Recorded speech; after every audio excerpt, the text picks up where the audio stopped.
Prepare for the TOEFL listening section with this sample lecture on the Mandela Effect, a psychological phenomenon referring to the collective misremembering of events or details by a group of people. Listen to the lecture, answer some questions about it.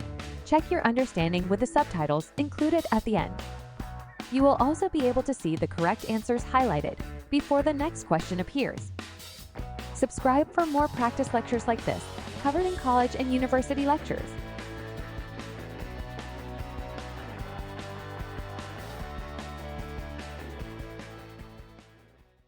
The Mandela Effect is a fascinating aspect of human psychology. It involves a significant number of people collectively remembering an event or detail differently from how it actually occurred. The term was coined by Fiona Broome, a self-described paranormal consultant and author who first noticed the phenomenon in the early 2000s. Broome observed that she, along with a significant number of people, vividly remembered Nelson Mandela dying in prison during the 1980s. However, the reality was quite different. Nelson Mandela was released from prison on February 11, 1990, after spending 27 years behind bars for his anti-apartheid activities. He went on to become the president of South Africa, serving from 1994 to 1999, and he passed away on December 5, 2013. Intrigued by the stark contrast between her memory and historical facts, Fiona Broome started exploring similar instances where large groups of people collectively remembered events inaccurately. Since its introduction, the Mandela Effect has become a widely used concept to discuss and explore instances of collective misremembering and the nature of shared recollections. Various factors contribute to the Mandela Effect, including social reinforcement and the power of suggestion. When a false memory aligns with the memories of others, social reinforcement occurs, strengthening the perception that the shared memory is accurate. For example, imagine a group of friends discussing a popular event from their childhood. If one member mistakenly recalls a particular detail, others may unconsciously align their memories with that version through social reinforcement. The power of suggestion, on the other hand, refers to the influence that external cues or suggestions can have on shaping our memories. Media, conversations, or even leading questions can inadvertently introduce false information, leading individuals to adopt these suggestions into their own recollections. Consider a news report or documentary that mistakenly presents information about a historical event.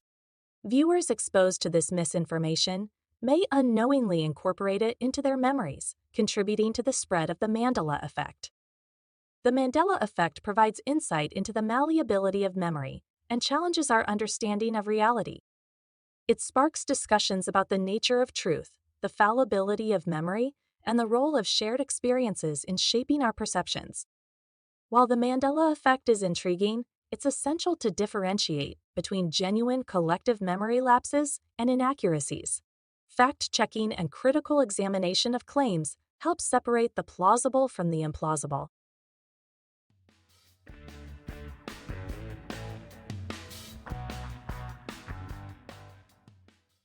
One. What is the Mandela Effect?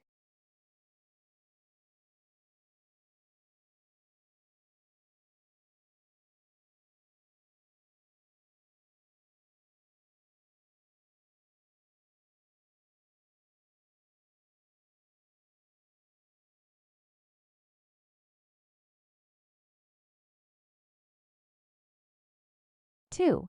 What inspired the naming of the phenomenon known as the Mandela Effect?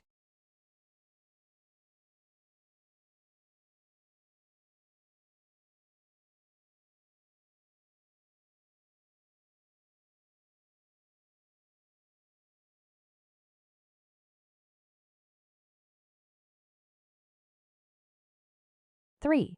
When does social reinforcement occur in the context of collective memories?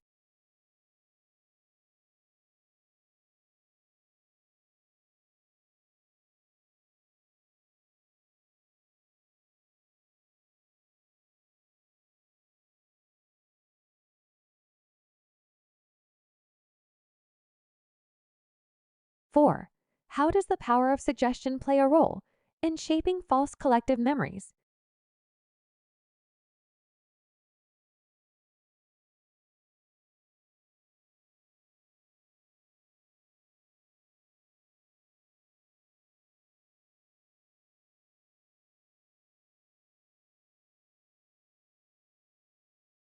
5. What broader discussions and challenges arise as a result of the Mandela Effect, according to the lecture?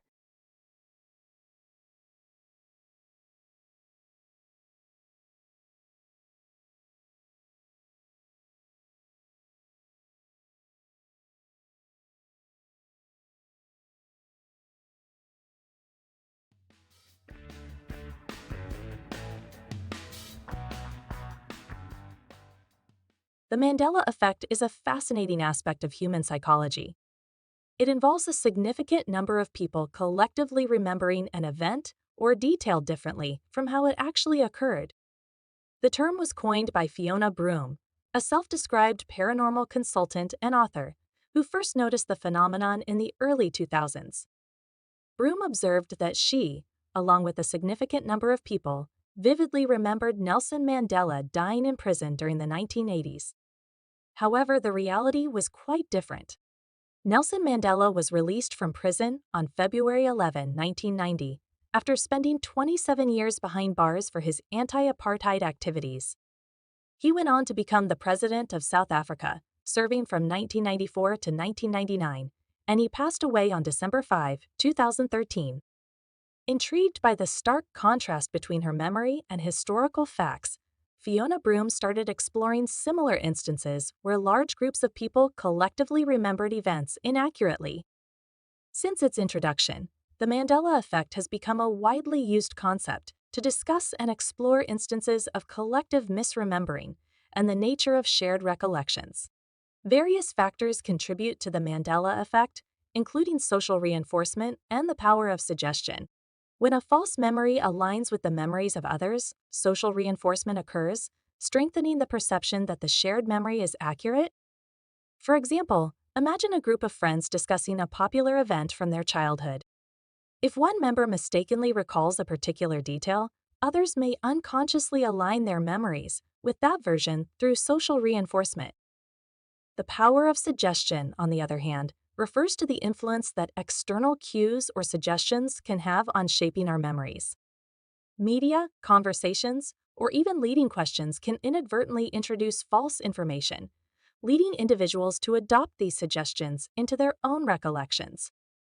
Consider a news report or documentary that mistakenly presents information about a historical event. Viewers exposed to this misinformation may unknowingly incorporate it into their memories, contributing to the spread of the Mandela Effect. The Mandela Effect provides insight into the malleability of memory and challenges our understanding of reality.